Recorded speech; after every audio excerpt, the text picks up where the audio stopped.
c'est un outil fabuleux pour mettre en conscience notre théâtre intérieur.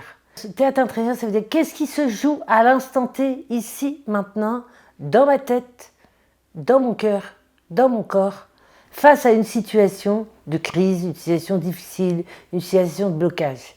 Donc c'est mettre en conscience qui, à l'intérieur de nous, prend en main la situation et qui réagit, qui prend les commandes, qui prend le pilotage de façon automatique, qui est là, qui me parle de cette situation, avec ses jugements, avec ses critiques, avec qu'est-ce qu'il faut faire, il faut trouver une solution, il faut sortir de cet inconfort, il faut changer, surtout changer, pour pas rester dans cet inconfort. Et donc ce théâtre intérieur, c'est comme s'il y a toujours le premier rôle qui prend la place en permanence, et ce premier rôle, on ne le déloge pas.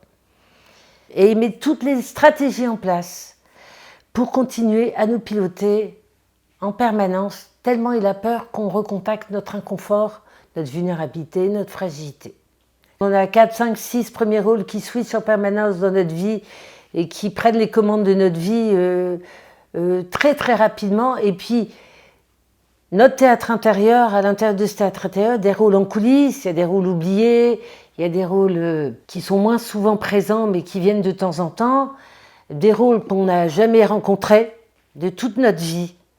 Et tous ces rôles, ils sont au nombre de 20, 25.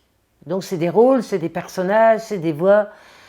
Et on en connaît pratiquement 1, 2 maximum.